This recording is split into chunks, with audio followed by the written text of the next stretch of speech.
So we are live on Facebook, Miss Tanya.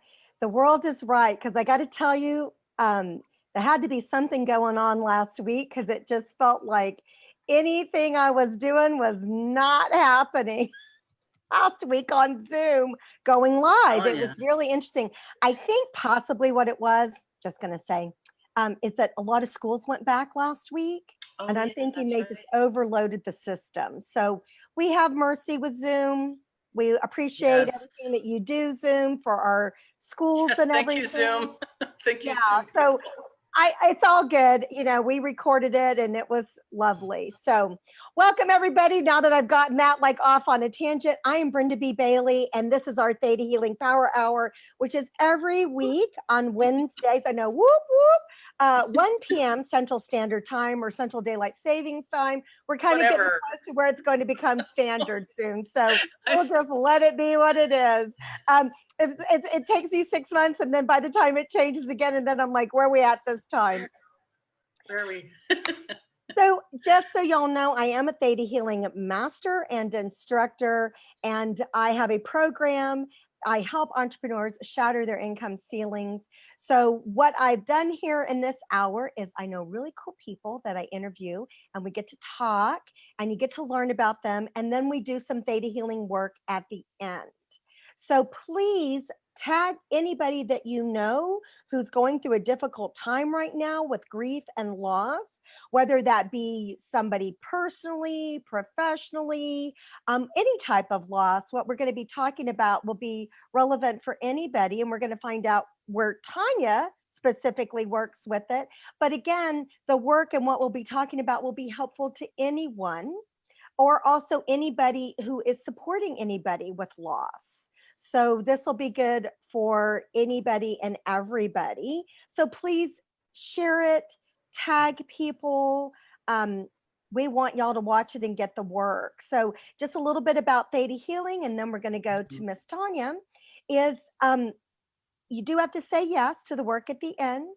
People tell me how they think and how they feel. What we create in our life is what we believe, and we hold those beliefs at a cellular level. So, what Theta Healing does is it bypasses the brain, the conscious and subconscious mind, and we do those changes that allow them to become permanent and to easily move forward in our lives with it done as if it's always been, which is what makes these Theta Healing Power Hours so amazing.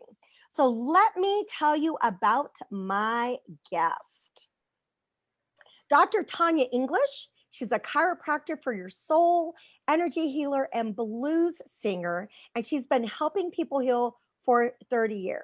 So, as I always say, like, she started when she was 3, right, Tanya? So, That's right. How did right, you know? exactly. She started very young. So, in Healing with the Blues, she brings the physical and metaphysical together to release the past hurts, wounds, and issues, empower the present by teaching her clients how to claim their innate power and create a harmonious future. So, Dr. Tanya's focus is mothers and their families who have experienced stillbirth and pregnancy loss, and she helps them go from grief to grace. Her intuitive healing has brought peace of mind to countless people. Welcome, Dr. Tanya. Thank you so much, Brenda. It's great to be here with you. So, just so y'all know, Tanya's up in Iowa, who's just had their natural disaster. So, luckily, she's got a roof over her head and she's got power and everything. But boy, it was a challenge there for a while. And It so, was pretty amazing. We had what's called a derecho, which is straight line winds, and it's like an inland hurricane. So here's how you can think about it. A tornado lasts for maybe seconds, maybe less than a minute. It's very fast. This was like a tornado, but it lasted for over an hour and a half. And it hit a direct hit in a couple of places, and Cedar Rapids, which is 30 minutes north of where I live here in Iowa. I live in Coralville, right next to Iowa City. It took out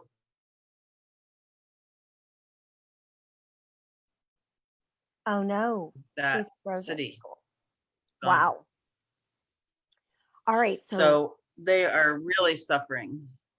Yeah. It's just, and especially when it's something that's unusual like that. Like, how do you prepare for that if you've never had anything like this before? You just have to So, get out of the way, and there's nothing you can do because the trees are right there. What are you going to do? Cover your trees? You can't do anything. So there's a lot. It's worse than the flood in 2008, which was very difficult for people to get through. This took out many more square miles.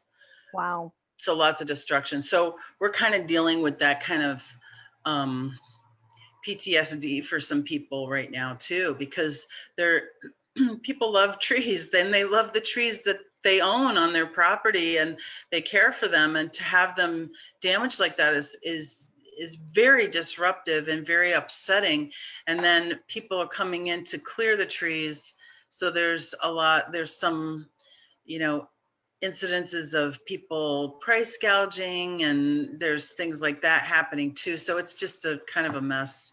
And as time goes on, we were only without power for 4 days, which is like camping, for the weekend. So it's not Right. bad. But when you But go camping though, Tanya, you prepare for it.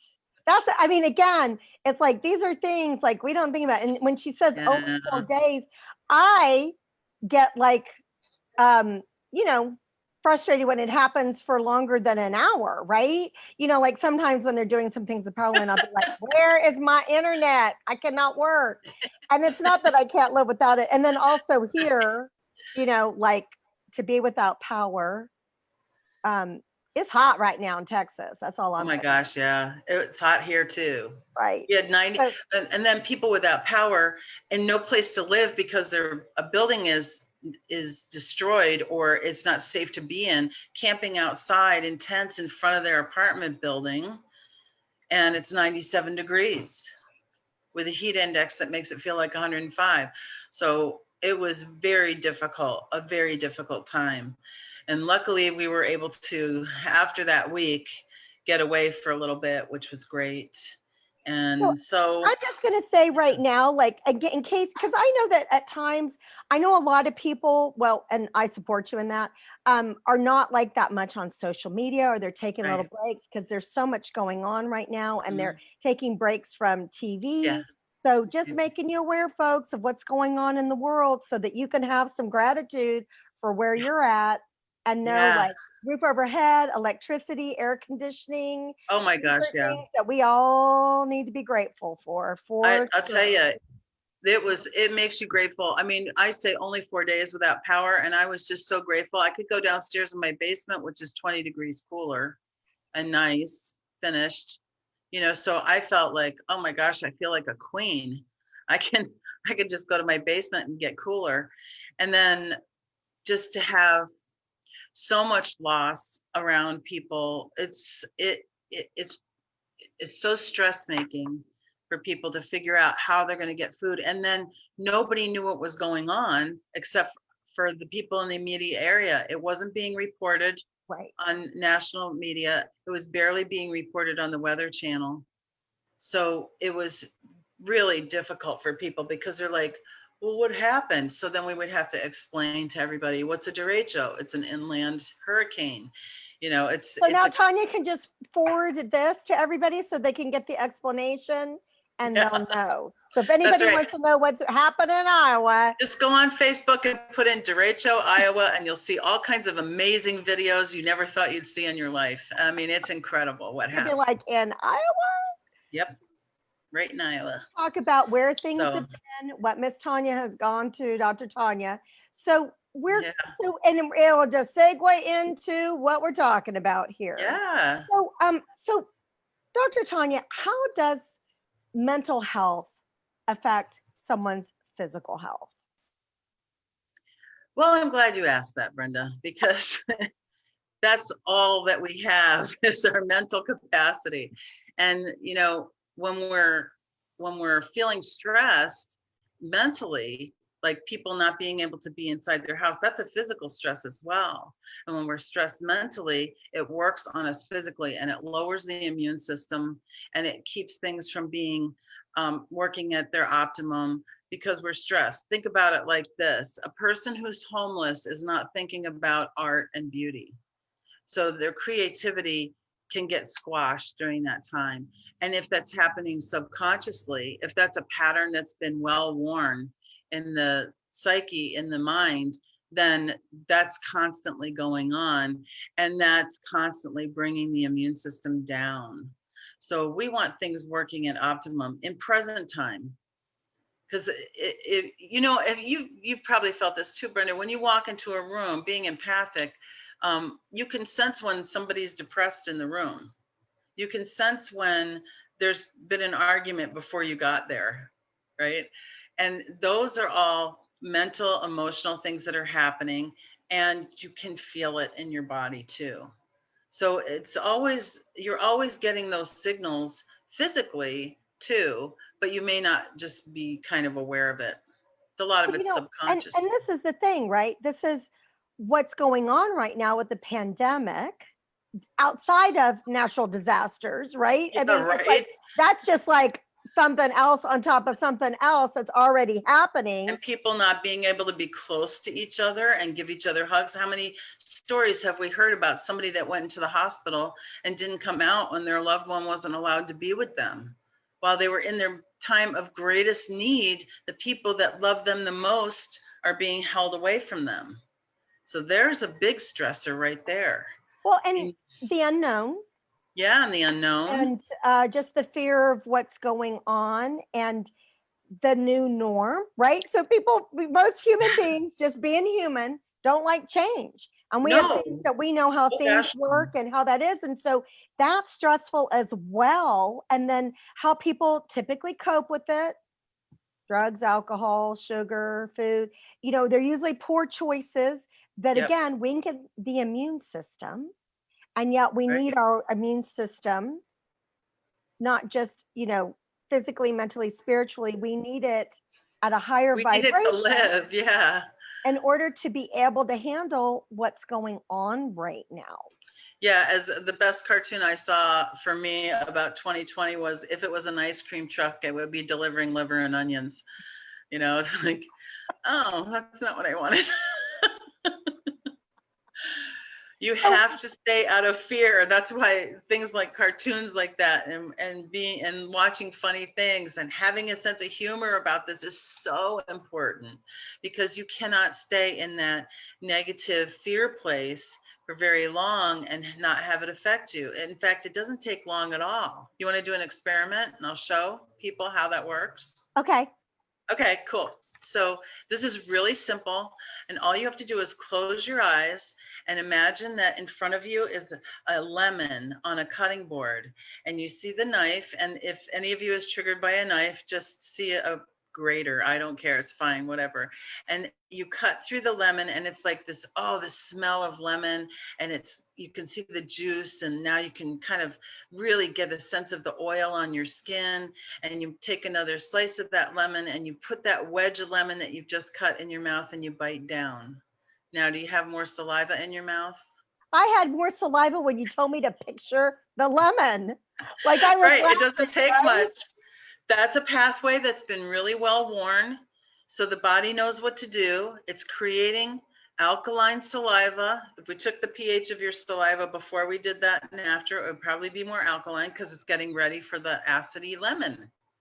So that's how fast, and you don't even have to really have a lemon there. So your thoughts are creating your physiology. That's how quick. That was a great experiment, right? Like if y'all watch this, like, and you didn't do it, because it's so interesting. Like rewind, right? So if you're watching live, rewatch this, because that was like the minute that you said that, right? Because again, Mhm. I use visual a lot in my Yeah, mind's eye, right? So with closing right. my eyes, it was like I was there. And as a kid, we used to have a cart that came through our neighborhood, like a horse-drawn cart, which was super unusual, like for Wow. our neighborhood. Because Are you I live in the 108 years city. old or what? I live in the city, right? It was super unusual, but Yeah. they would come through with produce, and I would buy a lemon. And I would take it inside, I would cut it. And I don't really like sour, but for whatever reason, whatever I was going through at that time, at that age or whatever, I wanted lemon. And so Awesome. I just, that's all, like a really, like, I love lemons. It's a really fun memory. I Yeah. prefer limes, but I love lemons. But I was just like, I just really, have a Yeah. fond memory of that just because of the horse-drawn carriage and all of Oh, that. sure. I mean, that's a So, whole visual, cultural thing going on there. right. And so, we're talking about, again, so really interesting. I'm just telling you about the story around lemons, which somebody's like, like, how many people can have a story around a Not lemon? about the lemon though. It's Right. about how your body reacted to Right. it. Absolutely. But it's like, I could easily picture a lemon, right? Like So maybe yeah, somebody so who let me doesn't. let me So I extrapolate that a little bit for people. yeah, So you're because we're thinking talking about about a thought with lemon. that, right? Yeah. So you're thinking about a lemon, you feel the saliva come up, it's like boom, like that. Now, if you didn't have saliva come up, you need to call me right away because there's something going on. But if you did have that saliva come up, notice that it was the thought of the lemon that started it. Okay. That pathway is really well worn. Just like when you're driving to the grocery store, you're not thinking about driving, you're thinking about what you're going to get at the grocery store. That pattern of driving to the grocery store has become so well worn that you don't have to think about it anymore. You're thinking about, oh, let's see, I have to get this, that, and the other thing, and you're turning and you're doing all these things, and it's almost automatic. It doesn't matter if you're actually doing the thing.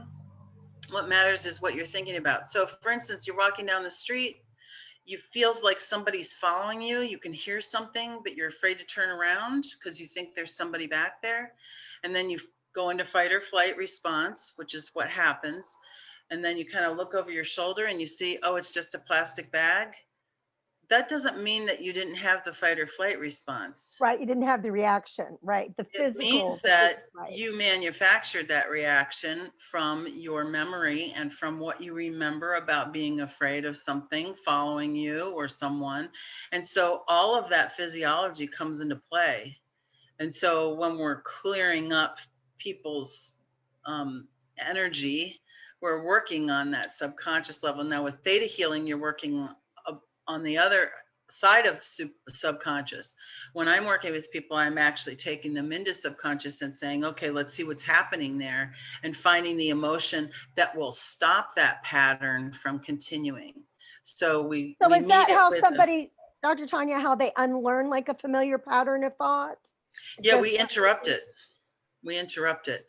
We interrupt it with the way they breathe, with what they're thinking about, with a number, an energetic number. We interrupt that whole pattern.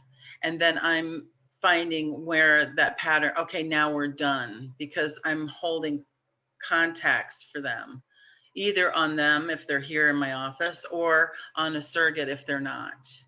And the surrogate could be me. The surrogate could be a doll. It doesn't matter what it is.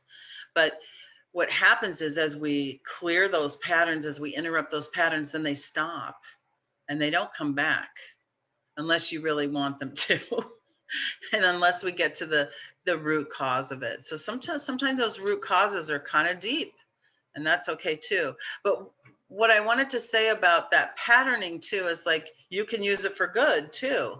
Like, I don't know, I'm gonna date myself here, but if you remember Greg Louganis, who was a champion Olympic diver, you would see him by the edge of the pool before he would do his dives, and he'd be doing this with his body, and he was going through his dive, standing on the deck, thinking and imagining himself doing the dive that he was going to do, and the body reacting and responding to the practice that he'd done for that dive.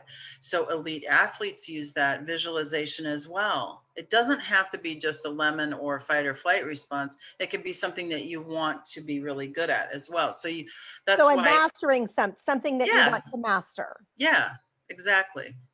So again, as what I always love, right, is something that can help me shorten my learning curve, right? Mhm. So here's a tip that Dr. Tanya English gave you. I love Tinglish. That's fine. English. Oh, it's a hashtag English.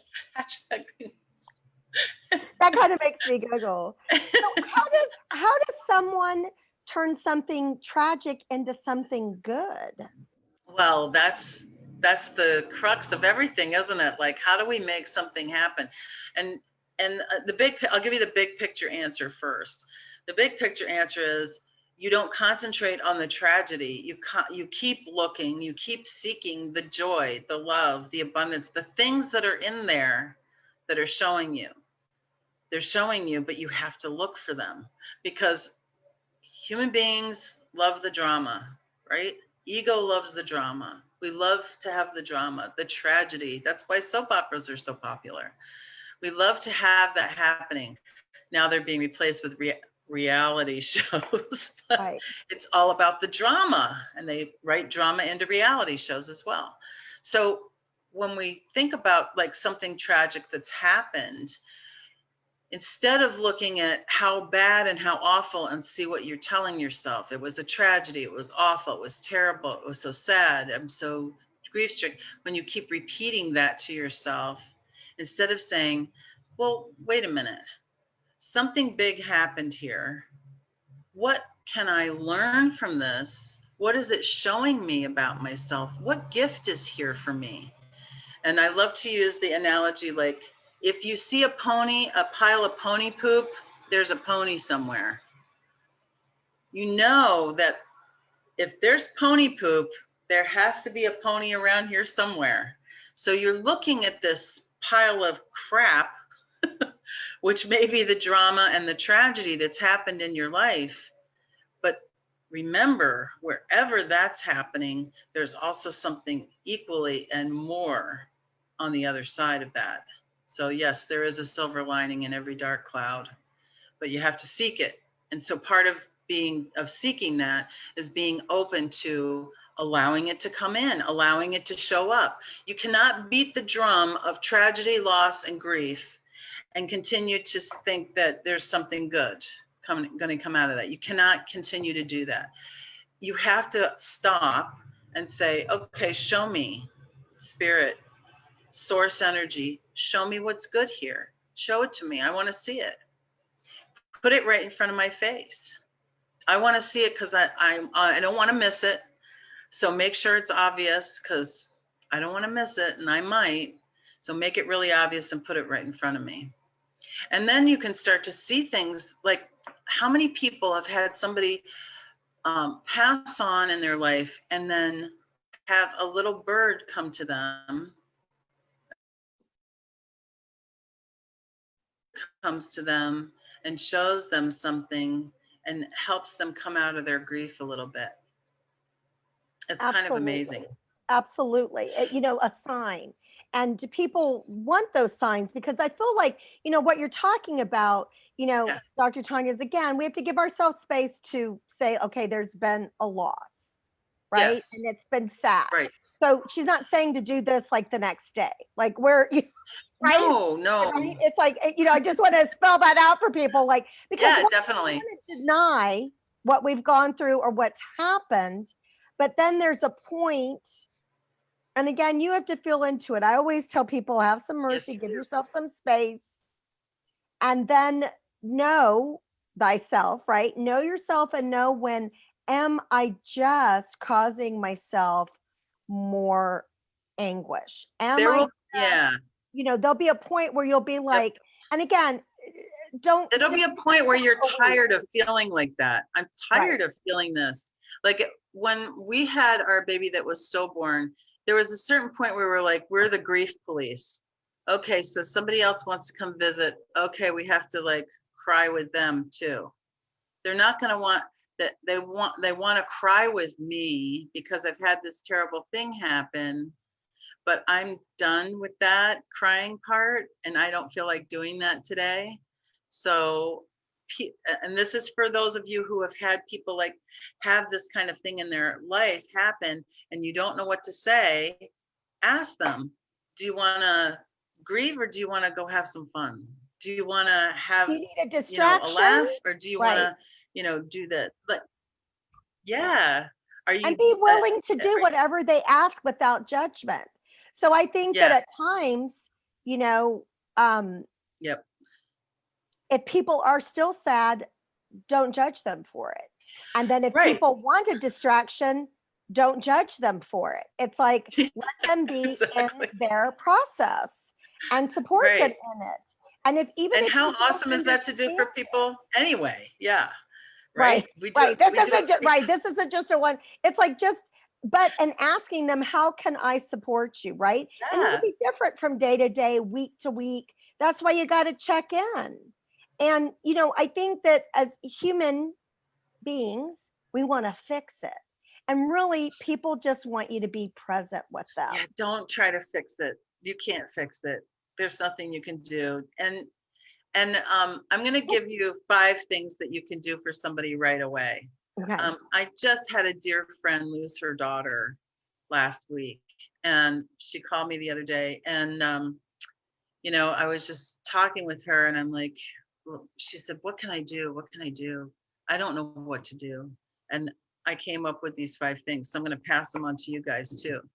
Um, I'm going to give them to you in reverse order, and there's a priority here, but you'll see why. So the number 5 may be stuck there and they really don't know what to do is make sure that you take them out in nature. Spend some time with them in nature. Like, ask them if they want to go for a walk. Take them to sit on a bench by a pond, something where they're in nature, because there's something that happens in nature that just helps calm us. It helps ground us. And I can tell you from my experience, when that happened in my life, I felt like, well, the trees should be blue and the sky should be green. I mean, everything should be different, because everything is different for me. But it was actually very comforting to see that everything hadn't changed, that it was just this thing that changed. So being in nature, being around live, living things, plants, and animals is a really good thing. So that's number 5. Number 4 is let them talk about the loss. Bring up the person. Let them share about that. This is not a time to shy away from, well, I know you don't want to talk about this, but say, how was that? Tell me about it. If you want to, give them an out always. If you don't want to talk about it, I understand. But you know what? A lot of times people really want to talk about the person who's passed or the situation they went through, and they need to talk about it, and you can't fix it. So just sit and listen. And a lot That's of times all when you have people to are do. talking about people, it's fond memories. And It's fond which is, memories. it's Yep. what people need. That, again, it helps with the grieving process. It helps with, them sharing a story. So absolutely. What's next? Absolutely. And then the other part about talking about the person and letting them talk about it is they might be really angry at that person too. They might have left things undone. And you can say to them, talk to me like you would talk to them. You could take that on if you feel ready for that. Just say what you would have said to them. Say it to me. And the thing is that you don't have to take it on. You Mm-mm. just have to listen. Yep. Without judgment. Again, it's not about you. It's not about you doing anything. It's just listening. So that person is just saying what they needed to say. Yeah, they're And getting believe it. They're me, processing it. So you're doing them a huge service to listen to that and to take that from them and be able to just sit there. And then a lot of breakthroughs happen with that. Okay, so that's number 4. Number 3, make sure they're eating fruits and vegetables. Make sure they're getting vegetables. Now, people are going to bring casseroles like crazy, right? They're going to bring starch and starch and starch. You've got to get them to eat some vegetables, because vegetables are healing. They build the body up. They have minerals and all kinds of good things in them for you. Fruits are cleansing. They help move things through. You want to get fruits and vegetables in there. So getting them eating a rainbow, even if they eat 1 piece of red bell pepper and a stalk of celery, yay. Make sure that make you're them a celebrating salad. that. Make them a fresh salad. Make them a salad. No casserole, Exactly. salad. Yeah, bring them some food that is actually going to give them energy, because the casseroles are great and it's like comfort food. And yes, we all love macaroni and cheese if you're not gluten-free. But what we want to have is things moving through. They need to eliminate Right. these. Right. You've got to get the It's fiber in part there. of that letting go process. Yeah, celery salad is awesome. It's got lemon juice in it too. You'd love it. Okay, so fruit and vegetable, eat a rainbow. Put a tray in front of them of vegetables that are in a rainbow, and just kind of keep shoving it toward them a little bit. And let's chew this together. Let's get some food in them that's good for them. Number 2 is water. You've got to have them drinking water. They absolutely have to drink water. This is also about moving things through, because crying is dehydrating. Don't forget, they're crying. They're having all the mucus come out. They have to be putting hydration back in. Water is depending on what you read, 70 to 80% of your body is water. The reason why we are always saying drink water as health professionals is because it's the transport system for every fluid in your body. So you don't want your blood gumming up with all the casseroles that turn into sugar. You want that water in there to help clear. See, Brenda's drinking. So you want that water in there to clear it and to move things along. Have to have that. Absolutely. Well, actually, Tanya, this is like actually my green drink. I know, This has like celery, but there's water in it. cucumber, right? So not Right. only I'm doing like step 3 and step 4. Excellent. Or 2 and 3. Yes. Give them juice drinks. Give them things that are good for them. Juice drinks are perfect for that. And you can say, I'm going to make a smoothie for you every day and I'll bring it over this week or something like that. Just right, instead of a casserole. Right, exactly. And have them start their day off with that, because, you know, also as well, when you think about it, right? So the fruits and vegetables, the water, what people don't understand is that when you're actually feeding your body, it allows you to be more balanced, and it allows you to be able to handle the grief better. Whereas like the Yes. casseroles and the desserts, although they're comforting in the moment, they're for the long run, right? For the long term, and allowing somebody to really work through their grief, to really work through their process, and not do as you can see my green tongue, and not do anything. I always have to be like You're scraping my turning into an elf. Scary. You know, it really allows them to be able to be in that process and again, flow through it. Yes. And allow them to, you know, still have a sense of humor while they're doing that. And I'll tell you a funny story about that in a minute. So we're down to the number one thing. The number one thing that you can do when you're in grief or somebody that you love is in grief is tell them to breathe. And I do a thing called 4-count breathing. I'm going to teach it to you right now. But if you breathe, the waves of grief are going to come. Let the feeling come out. Crying is cleansing. Very, very important to let that happen. And if you take a deep breath in, then you can like move through the grief. So breathing is so important. People don't understand that, Dr. Tanya, No. that they hold their breath. Yeah. Especially when they're going through difficult times. So it's so like important. they're getting ready for something to hit them, so you hold your breath. Right. No, don't do that. And when we're stressed, we hold our breath. Yep. Do this instead. And you can make a rule about this. Like anytime I'm at a stoplight, I'm going to do 4-count breathing. Or anytime I'm going from one place to another, before I go there, I'm going to do 4-count breathing and send my energy on ahead and allow it to be okay. So here, we're going to do it together. So everybody exhale all your breath out.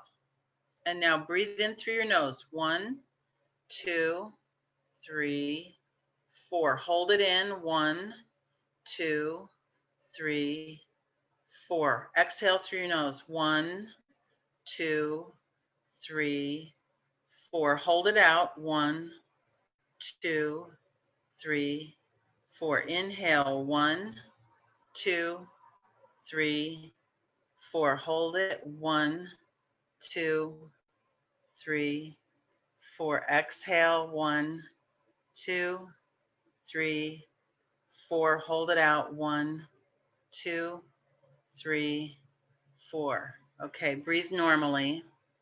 That was 32 seconds. How do you feel now? Now I can ask you, Brenda, how do you feel after doing that for 32 seconds? Very relaxed. And I wasn't that, like I wasn't like, I'm Right. still having a conversation with More Dr. centered. Tanya, so it's all good. Yeah. More centered, more relaxed, more connected. Yeah. And it's so interesting with that count of 4 that you really have to like intake that air down to your diaphragm. You know what I mean? Like it's because Yes. people don't understand how shallow we breathe as well, right? Well, here's the cool thing about this. This exercise does a lot, okay? It's a very simple thing, and you can teach it to children. I suggest that you teach it to them on their way to sleep at night because it helps relax them. It helps you manage your state of being. I taught this to my son when he was in about 3rd grade, and he had no problem with it. So I know you can do this. But here's what I'm teaching you to do. I'm teaching you to push your diaphragm down as you inhale. Now blood is going down in there. You're pushing, now you're massaging all your internal organs.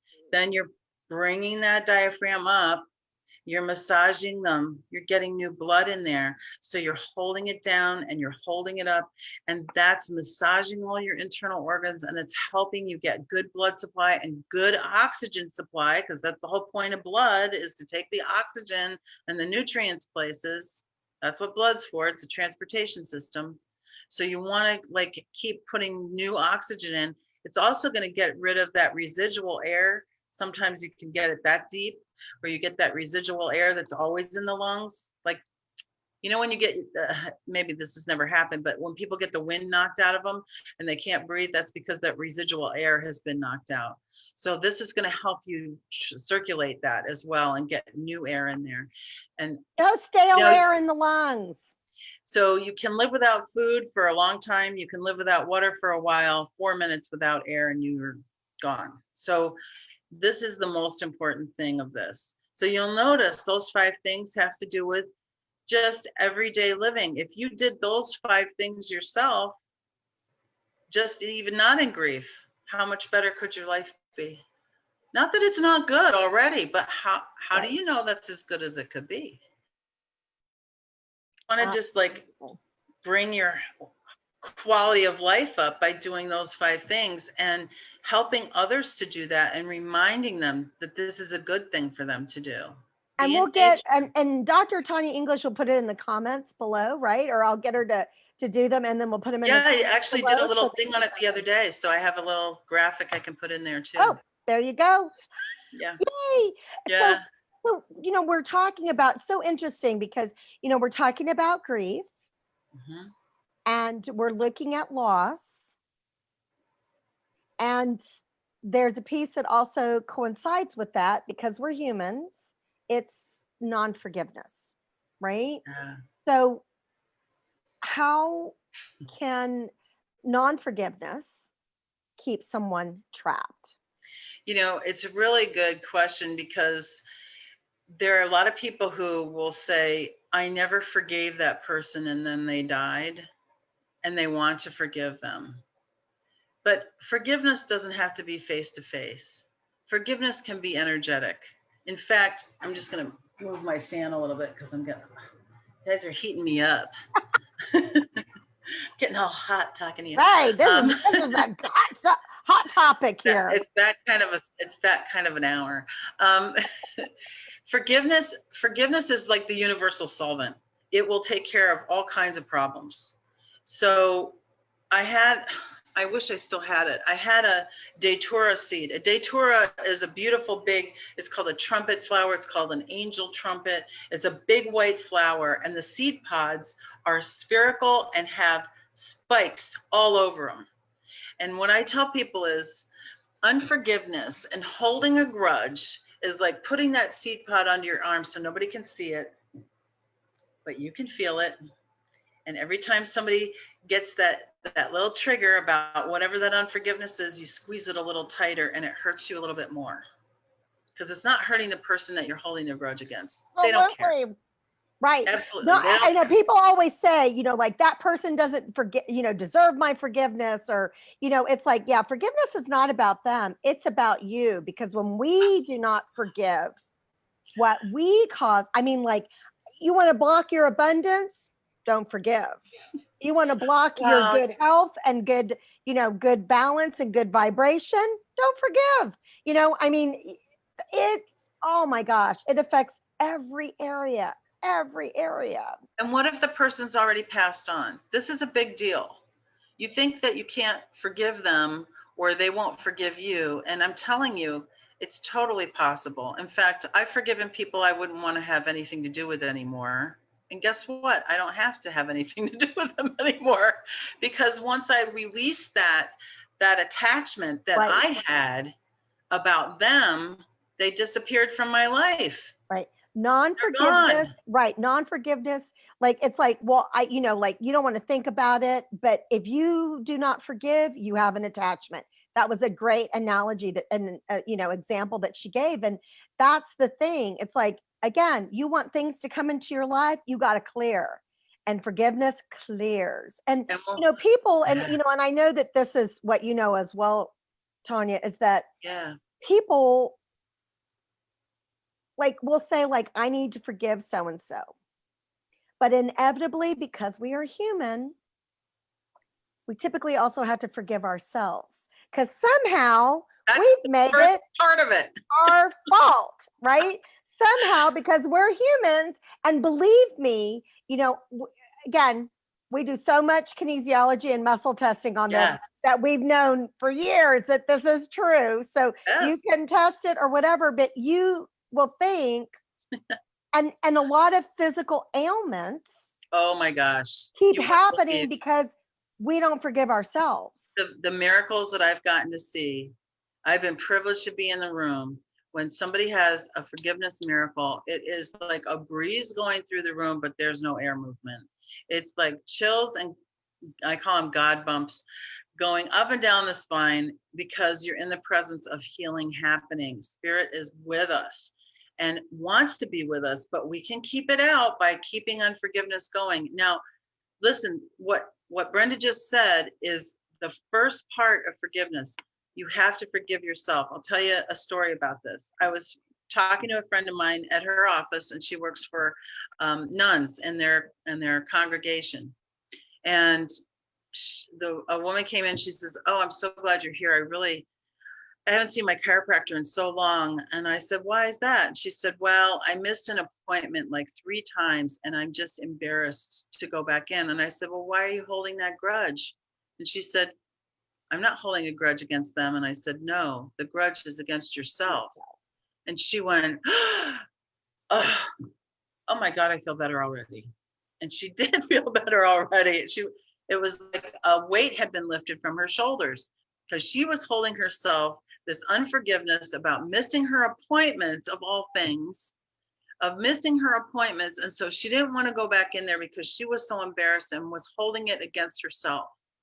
Now, not getting chiropractic adjustments, and almost every chiropractor I know would say, "Just come in. We don't care. It's fine. Just get in here." And the reason why is because what's better, to have care or not have care? To have care. So get over yourself, right? So when I'm doing forgiveness, and do whatever you need to do to make amends, right, but forgive yourself, right? And the fact is that forgiving yourself first is the first part. When I'm doing forgiveness sessions with people, because I do one-on-one sessions clearing this exact thing, the first thing we do is self-forgiveness. The second thing we do is forgiving the other person. The third thing we do is giving them permission to forgive us if we caused any harm anytime ever in the history of souls. So let's say the karma or the past life is we didn't forgive. We're giving them permission to forgive us if we caused them a problem. And then the last part is we're thankful for the lesson and we wish them well. So what is the lesson that we're learning here? Is it that we don't have to hold on? It's different for everybody, and everybody has their own lessons to learn, but you get to decide what that is. And then what happens is this expansion happens in your heart, and then you don't have to hold that grudge anymore. And now there's room for more love to come in, and more abundance, and more good things. So for instance, I'll give you an example of how you can know if you still have a grudge. If you say, "Yeah, I forgive her, that bitch," you're still holding a grudge. If you're still talking about the thing that happened to you with the same amount of anger and passion as when it first happened, if you don't feel like it's forgiveness, you haven't forgiven. You've got to you grow. don't feel your heart go and open, then you haven't done that. If you haven't learned the lesson, it'll keep coming back. It's and like a magnet for something that's not good. And what I tell people is, first God whispers, then God taps and taps a little bit more, and then starts poking, and then the 2x4 of harsh reality will come in. Right, exactly. So we want to avoid that. Right.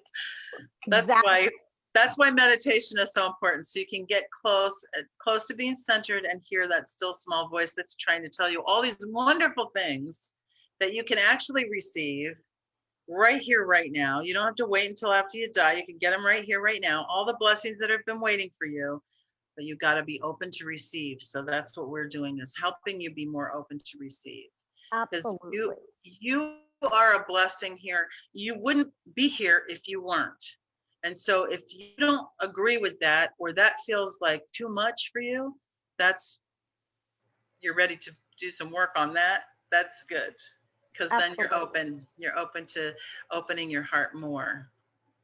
Well, let's do a little Theta Healing work. Yeah, let's do things that we've discussed, right? So whenever I work with a new client or student, I always make sure that they have 3 basic beliefs in place. So we're cueing Dr. Tanya here. She's going to cue you for the yeses.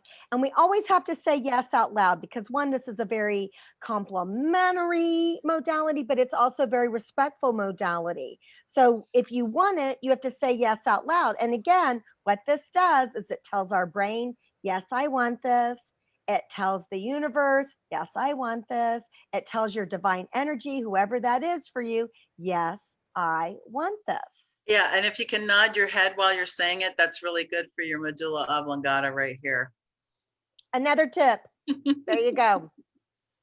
So I want an instant healing. I deserve an instant healing. An instant healing is possible, because what we're going to do, it's very quick. And if you don't believe that you want, deserve, or that it's possible, and even if you go, well, yeah, I think that, or or I believe that, it's what you think, right?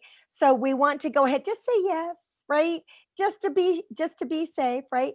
And just a reminder too, if you're watching the replay, you just say yes out loud, you'll get the work as well. So that's why we want to tag, we want to share.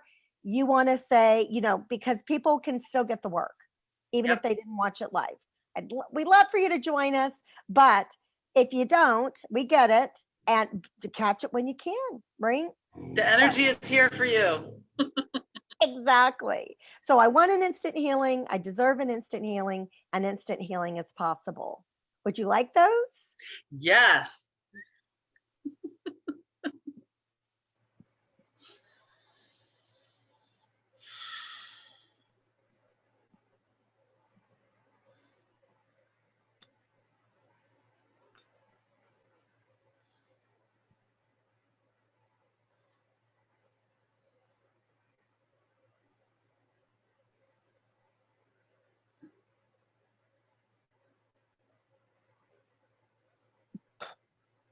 So since we've been talking about forgiveness, right? We want to get that divine definition. Because as I say, like, if my definition of letting go is that I got to do something I don't want to do, it's going to be painful, it sucks, I'm not going to want to let go, right? But if God's definition, if that divine definition, whoever you believe to be your higher power, is, my highest and best good will be met and it'll flow along and it's all good, then you know what? If I'm in alignment with that definition, that true, objective, detached definition, then more than likely I'm willing to do it when it's appropriate for me. So we want to get that divine definition of forgiveness, so we know what it feels like, that it's possible, that it's safe, and how it serves us, right? Because a lot of times people don't forgive because they don't get how it serves them. So if you would like that, just say yes out loud. Yes.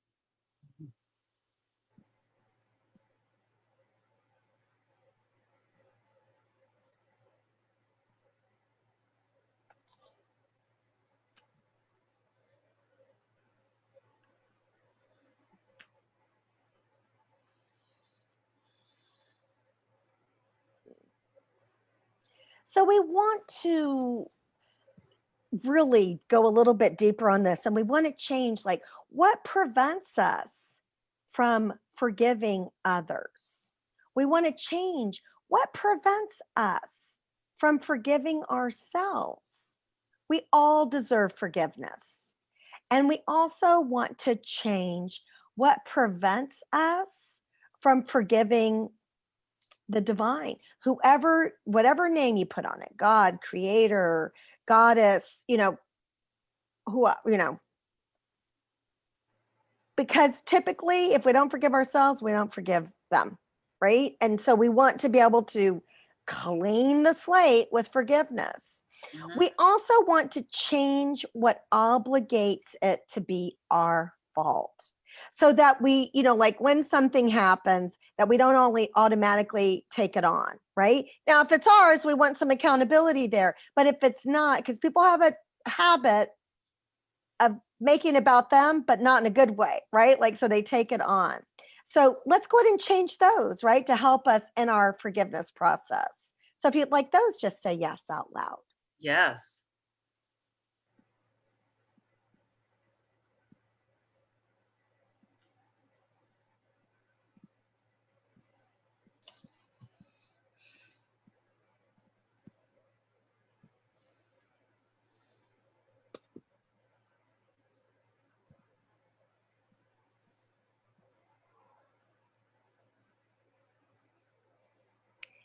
And then we're looking at, doing something new in the midst of possibly us going through some loss or grief, through a time that is a huge loss and grief for the whole entire universe as we're going through this pandemic.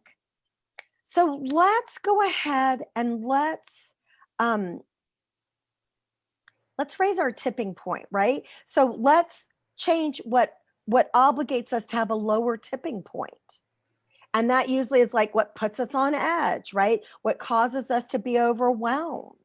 And let's go ahead and change that obligation to be overwhelmed. Obligation means we don't have a choice, right? Just like what Dr. Tanya was talking about earlier. When I'm done, when I've had enough of grieving, then I want to shift it.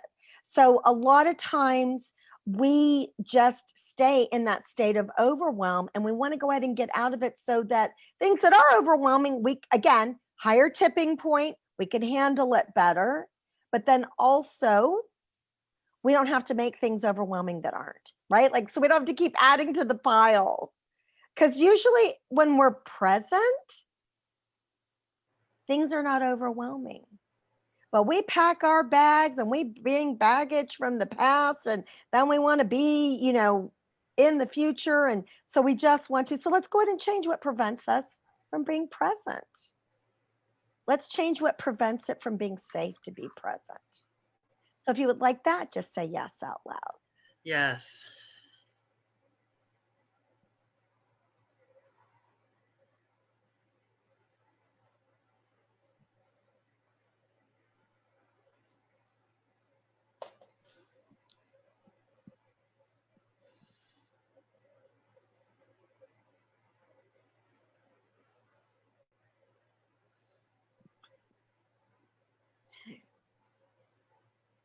And then we want to, so, for those of you who don't know, I'm a huge fan of Think and Grow Rich. And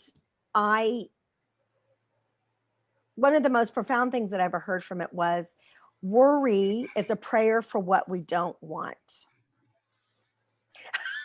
And Think and Grow Rich for Women. Love that book too. Yes.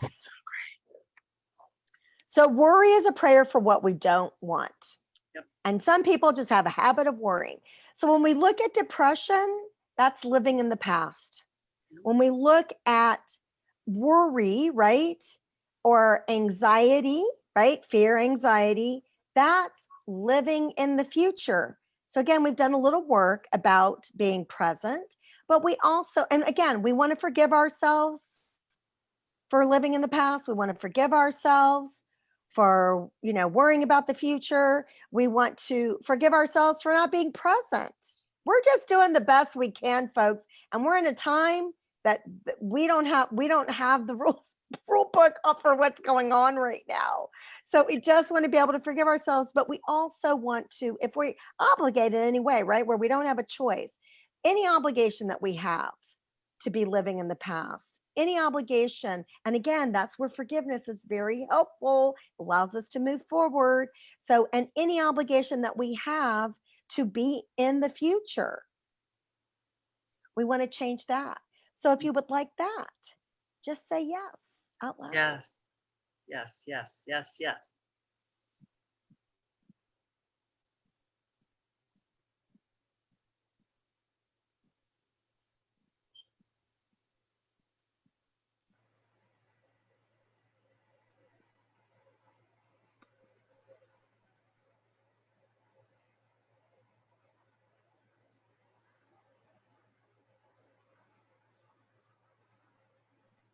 So once again, please like share in your groups, share, tag and share with your peeps, and just know that they get this work when they watch the replay, and it can be very helpful for people. So tell us, Dr. English, how, what you got for us? How can people get a hold of you? What you've got coming up? Okay, so here's what's coming up. I would love to talk to anybody that wants to find out more about how I do this and what I do. You can go to healingwiththeblues.com and schedule a complimentary 15-minute consultation with me. And I'd be happy to talk to you about where you're at and what you want to do. I'm actually doing a menopause month this month with some other people. And so if you go to my personal page, Tanya English, they won't let me put a doctor in front of my name there. So it's Tanya English. That's still me. And it's also in Healing with the Blues page on Facebook. And it's also, it's not on the website, but it's on the page. We're doing a Come Alive and Thrive this month, and I'll be talking about overwhelm on the 17th. And you can sign up and register for that day, and that's all free. And then in October, I'm doing a wonderful masterclass. It's going to be about a half day on Zoom, and that's going to be a Claim Your Power day. That is a really fun experience because one of the things that I do when I'm working with people and doing energetic work is I do, as their first session, it's an intuitive energy scan. And that's where I'm reading your energy intuitively, and I'm looking at your chakra system to see where your greatest pain is, where your greatest joy is, what's holding things in that space, and what we can do to do that. And during the Claim Your Power retreat half day, what we're going to do is you're going to start learning how to do that yourself. So you're going to be able to be paired up with another person in little Zoom rooms. It's so much fun. And you're going to read each other's energy and just let what flows. We're going to set it up so that you can do that. So I'm going to get you ready for that for a little while, and then I'm going to let you loose, and then we'll all come back together and share. And that's going to be an amazing day. And it's going to be from like 9 to 2 o'clock or 1 o'clock. We'll see how it goes. And that's fascinating. And that's going to be posted pretty soon. So if you go to the Healing with the Blues page on Facebook or my page, and we also have a private group, Healing with the Blues. You can join that group. I do a live healing session every Tuesday morning at 9:30, no matter where I am in the world. Every Tuesday we do that live healing session, and you can take part in that. And it's really a lovely time to spend just getting some healing done. Just like what Brenda's doing here. She has some really good guests too. Yeah, I do. I have amazing guests. Every so often I'll just say, hey, I have a master healer for you. So we love to do that. It's only a half an hour. It's very short. I also do some singing in that. You can check out my band page, the Tanya English Band. That's on Facebook too.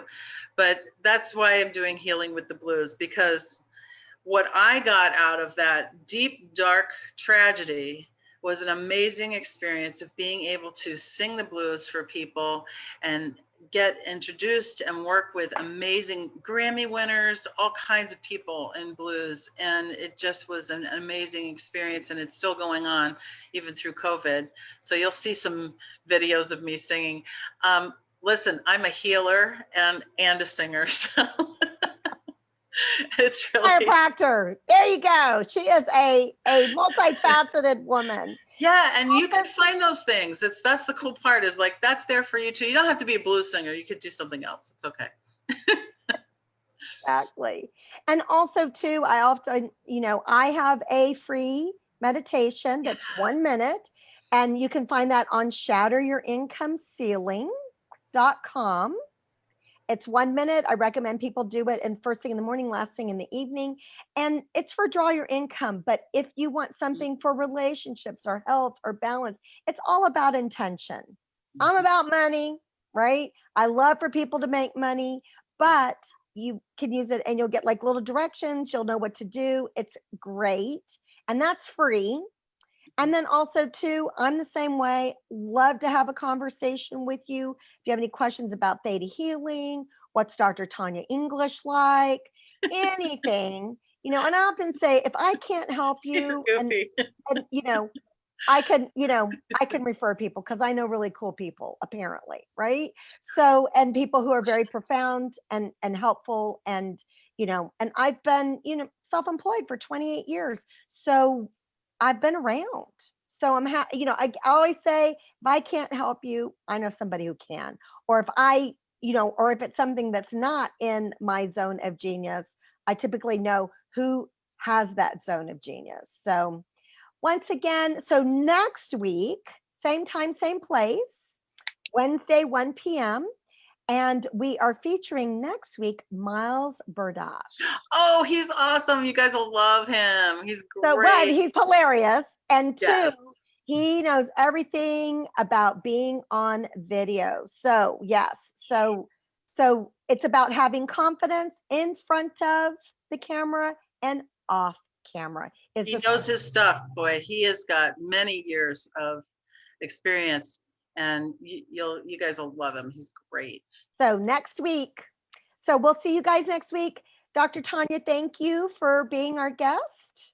Thank you, Brenda. So, and Appreciate thank it so y'all. And much. please share and tag. Super Yeah. appreciate it. All right. Bye, guys. Bye, everybody.